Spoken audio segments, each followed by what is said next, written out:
Welcome, everyone, to the How to Get the Most Out of College podcast. There's a lot of talk about where to go to college, but not nearly enough about how to go to college. And it's the everyday decisions that drive your success. I'm your host, Elliot Felix. I've been a consultant to more than 100 colleges and universities, helping them improve their student experience. And I'm the author of How to Get the Most Out of College, where I take what I've learned about how college works and make it work for you. Networking in college is such an important activity, and there's so many different kinds of networking. It's important because you're finding your people, creating that sense of community, that belonging, but you're also finding your career path. You're talking to people who maybe they have jobs in roles you want to play in the future or in companies you'd like to work for. And so I'm so excited today to talk to Philip about networking, and especially for folks who maybe it doesn't come naturally, to folks that are maybe more anxious or introverted. And I'm really excited to dig in. Welcome, Philip. Thank you so much. I'm really excited for this conversation today. Can you tell us a little bit about yourself, how you got started? Yeah, so my name is Philip Wilkerson. I am a higher ed professional. I have over 10 years of experience working in colleges. My career started when I was in grad school. I went back to grad school to get a master's in counseling. Very fortunate for me that one of the requirements of the master's program at George Mason University, where I got my master's, was that you had to do an internship. And I was kind of that law student. I was that student that probably could have used career services as an undergrad at JMU. But luckily for me, a gentleman by the name of Ken Garant came to our class. I was in a career counseling class during my master's program. We talked about the intersection of your career identity and well-being. And so while other students were studying things like substance abuse, I was like, wow, that's it. I want to talk about career development. That was what I nerded out on the most. And he said, luckily for me, he said, and in addition, we have a pre-existing partnership with this master's program to do your internship. So I am an extrovert. I didn't realize that what I was always doing all along was technically networking. So after that class that he came to visit, I emailed him and said, I would love to do an informational interview to follow up.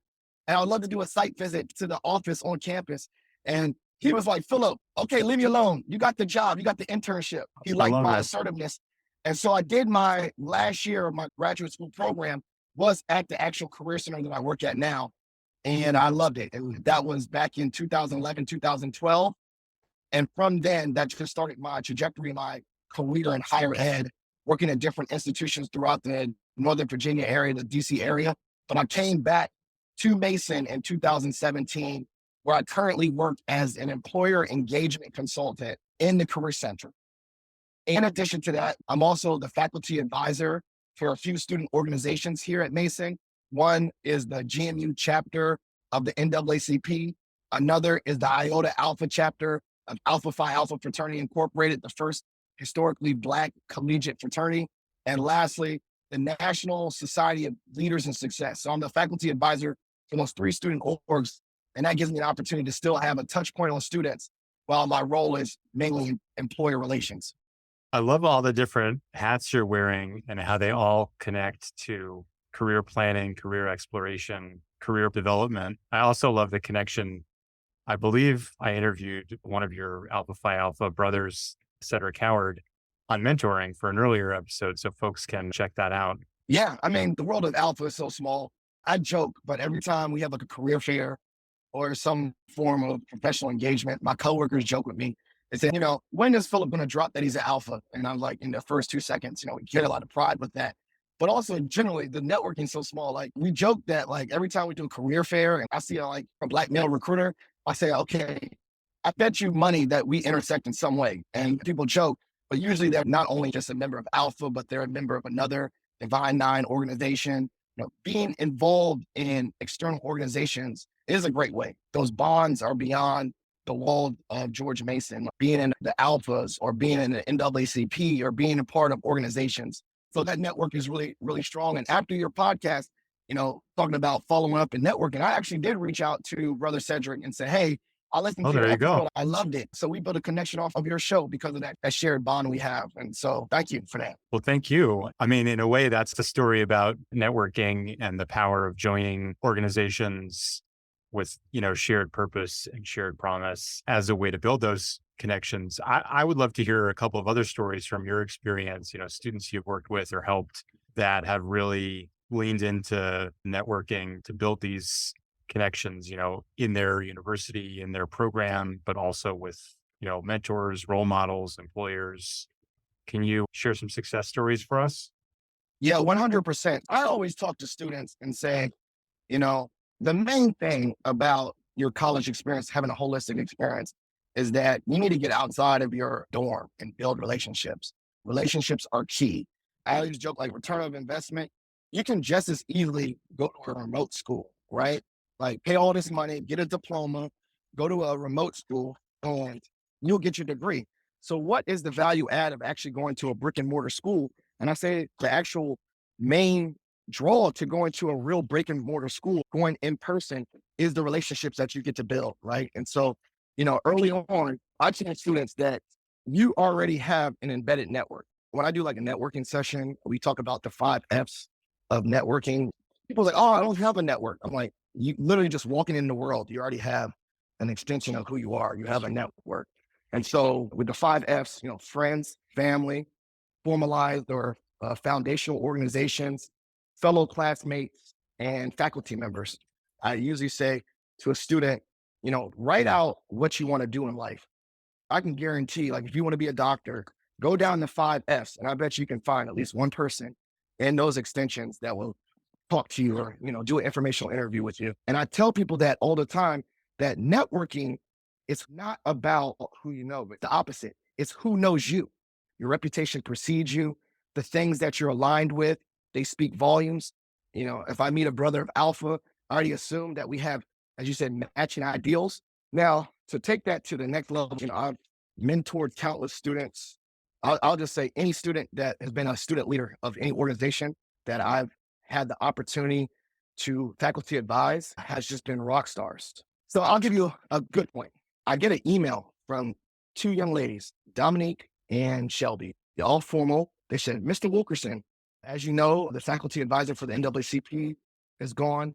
The director of the multicultural office said that you do a lot to support Black students. We'd love to ask you to be our advisor to the NAACP. Can we meet with you to share about our organization? Now, mind you, I feel embarrassed to say this. I didn't really have an understanding of the NAACP. I wasn't involved with it growing up. I didn't even know they had college chapters. I just thought of Al Sharpton on TV. So I said, okay, come to my office. We'll meet. These 2 student leaders came. They were well dressed. They had like resumes and their ideas. And what I found out was that they were freshmen and they saw that the NAACP was kind of dwindling. And they said, okay, as freshmen, we will be the president and vice president of this org. And they were just so on it. I was like, wow, these student leaders are on it. That was in 2019. These young ladies went on to just be the most phenomenal. These young ladies elevated me. They got involved, not with just the NAACP. They became SGA president of the whole school. They joined sororities themselves. They did research. They got jobs. They got internships, and they just took off. And the networking was that, like, just being good people, being in the area, being members of the community, our world are that small. And these are great ways that I encourage students, don't just become members of organizations, become student leaders, be presidents, treasurers, all those things, because that expands your network. There were so many insights packed in there. First, think about the 5 F's, the friends, the family, the foundational organizations, your fellow classmates, and your faculty. I think the other thing I heard, and this is another F, but like find connections, find those shared connections among those folks. I also heard maybe a 7th F, which is first impression, because, you talked about how the students showed up and how students can show up, communication, presentation, and so forth. And that networking may come out of membership in an organization. I think sometimes people think of networking as like, oh, I have to show up to this event where I don't know anyone. But like, if you're joining a student organization, then you have some kind of activity, you have some kind of reason for being together. And the idea that it comes down to, it's not who you know, it's who knows you. And ultimately, those are the connections you're trying to build. That's really great advice. What advice would you offer to people that may not be as on it maybe there's students that are coming out of the pandemic and they're, Yes. a little bit anxious, feeling a little bit awkward, maybe even feeling a little bit behind in terms of, flexing those networking muscles. What should they do to get started? Do it within your scales, do it within, your bandwidth, and do it within your comfort zone. So like you said, right, not everyone is out there and just, student leaders and confident. So I'd say like, let's lower the stigma that it has to be, this grandiose, go out there and go to a whole room of strangers. It could literally be thinking of like, I'm going to just talk to my neighbor in class, that I'm going to just sit in class and talk to the person next to me and build a relationship. And then maybe next class, I know a lot of people like to do the pattern where they sit in the same seat every single class, especially in college, but maybe it could be like, maybe next time I sit in a different seat and talk to a new person one-on-one. I think that's a great way. Another way, in scalability is after class is over with, I don't just pack up my stuff and, run to the door. I stop and talk to the professor after class. That could be one small tangible way that you can do that. Because remember earlier we said faculty members, that could be a great way, saying, hey, I really enjoyed your class today. I was thinking about this, or, visit their office hours, which I know is a hidden curriculum. A lot of people didn't know what office hours are. Office hours means that the professor is okay with people coming and stopping by and having intimate one-on-one conversations. So think about scalability. Like networking doesn't have to be going into a large career fair. It doesn't have to be running for a student leadership position. It could be just going to that general body meeting and just sitting in that general body meeting and talking to your neighbor. That's the scaled down way. Waiting in line. I joke, I will talk to the person in front of me and back, and I'll talk to anyone in the elevator. Just like you literally can say, how's your day going? And talking to someone on the elevator or in line, that's networking. We call it a very business thing, but asking questions, building conversations in spaces, like that's why you're in person. That's why you're at, an in-person college. If you are in person, if you're in a completely remote college, as I said earlier, throw your name in the chat, maybe try to find and connect with other people in your class and send them a DM on Blackboard or whatever you can do to set up coffee or something like that, or do Zoom. But scalability, I think that would be the main thing I would say is do it at the bandwidth and capacity that you can. Do it in the comfort zone. Do it one-on-one rather than large groups. Do it in a style that's comfortable and not as intimidating. I think that can help you build that confidence, as you said, for building relationships. That's really great advice. I love the idea of starting small, whether it's in line or in the elevator or your neighbor in class or your neighbor at an event, where they're low stakes. It reminds me of one of the other tips in my book is really about advocating for yourself. One of the examples I love is there's this, famous negotiator, Chris Voss, who wrote this book, Never Split the Difference. One of the things he talks about for negotiation is like, you have to practice putting yourself in situations where like people are going to say no. So you have to like just practice asking for stuff, an upgrade at a hotel or for an airline seat or whatever, so that it's like when you hear no, it's not a big deal. And I feel like you're saying something similar where, you put yourself in situations where it's low stakes with not a bunch of people. And then pretty soon you can walk into, a bigger room of people, and work the room. I think one thing I always worry about too is like, the little meme, like, did you die? But did you die? It's like, ain't nothing like gonna happen. I used to talk about networking all the time. Like when you would send a LinkedIn request and I would work with students on how to reach out to do informational interviews. I say, send a LinkedIn request instead of just hitting connect, add a little note, introduce yourself. But then I really bring it back to the bigger picture. It's like, what's the worst case scenario? They don't respond. I'm like, what happens with your day? Nothing. So you don't lose Right. nothing, right? Like Yeah. you eliminate the fear. What's the best case scenario? Oh, they actually respond to me and we have a conversation. So go at it with that, like you said, low risk mindset. Like there's no risk. There's really no failure, but also advocating for yourself. Like you're not just blindly hitting connect, you're introducing yourself with a note. And I think one thing I always say that really helps with in-person engagement and be like Sherlock Holmes. And what I mean by that, like look at context clues. Like right now, I'm wearing a Mason shirt. I did it on purpose. If I'm out at the grocery store, I literally already have a conversation getter. Oh, you go to Mason, you work at Mason. I say be hyper observant and look for context clues, like if someone's wearing something, wearing an outfit, wearing paraphernalia of any sort or carrying something. Like my wife jokes, she's like, man, your attention to detail with stuff you don't like is trash, or, right? It's not good. But like you literally can talk to anyone because I've seen you walk up to people and start conversations based on something that you saw. Like, oh, you go to Mason and you might not even answer. They're like, no, that's my friend's shirt. Oh, tell me about your friend. You already have an in. Right. I feel like I can talk to anybody because I look at them and I find things to just bring up. In worst case scenario, they'll say, oh, you could tell they don't want to talk to you. I don't lose any sleep. The world still revolves. We still have 365 days a year. They didn't spit on me. They didn't beat on me. They just didn't want to talk to me. And that's okay. Like I lost no sleep. But on the positive, there's a low risk, but there's a high reward. Like we're one opportunity or from our big break or something like that.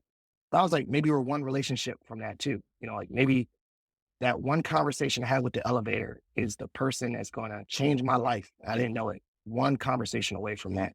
So I've come with Yeah. that mindset that the risk is really low, but the reward can be very high. So that's Yeah. my mindset. I love that, one conversation away from your big break. And I'll say like that actually happened to me. The biggest project I ever won happened because I was meeting somebody for coffee, and the person she was meeting before, was kind of like getting up for the table.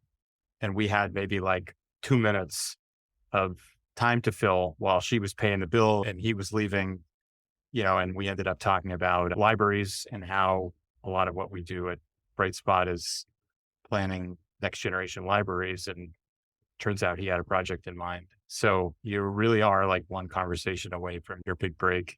Final question. I love the kind of like looking for context clues as a tip. What about like favorite questions to ask? So like break the ice. Yeah. So there's this book called like 92 Tips on How to Talk to Anybody. That's one. And then also the age old book, How Oh, to Make Friends and Influence People. I mean, yeah. both of those books are awesome. I open them up. Sometimes I just read a random chapter about it. Like he has these weird sayings like, you get honey from not beating a beehive. I don't know, all these like cool sayings, right? But one of the things I always realize is have every conversation with authenticity and intention. Like I'm going to be my authentic self. I'm going to share, get to know people as they are. That's authenticity. And intention, meaning like this conversation, there is an impact. We're having a conversation right now for your podcast. There's an intention to that. I'm meeting this person in the elevator, but the intention is to get to know them. So I have like some form of mental agenda for every conversation I have, but not like overtly, like I stick to the script, but there's an intentionality to it, right? There's a purpose to this conversation. We always tell students when you're coming to things, you don't have to have it written down on a piece of paper, but have a checklist of questions you want to ask.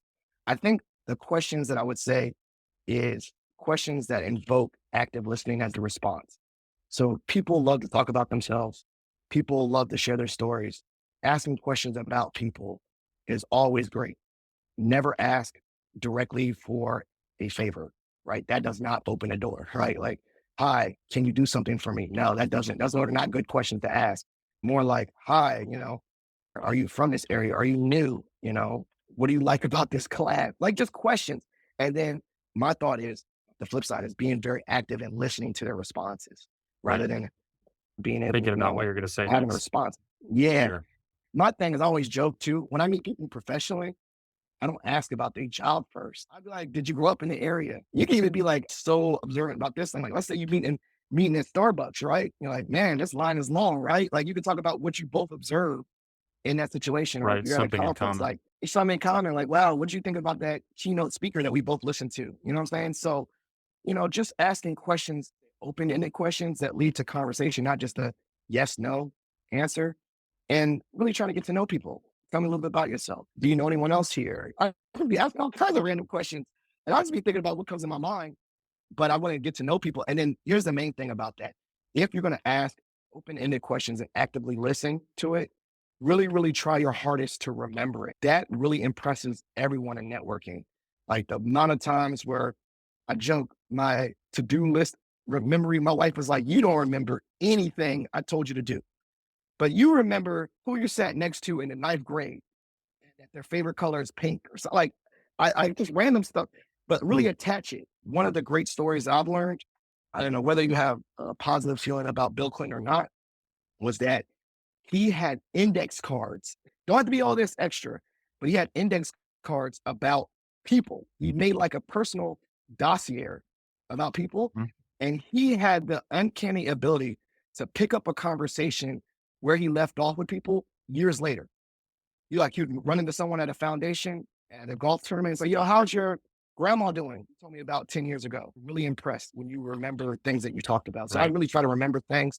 That's what helps me is those context clues, like, their name, where we met. I try to remember where we met, what context we met. I try to remember, if they said anything particularly about their family. I try to remember if they have kids or not. I try to remember those things. I'm not going to remember exactly their names or not, but like just real hardcore things to remember so that when I follow up with them, they're really impressed. And I That's found that to great. be a really, really good, good technique for your questions. So have your questions. Don't ask for favors. Ask for curiosity. Ask for authenticity. Ask for intentionality. And remember and listen actively. I think you won't go wrong.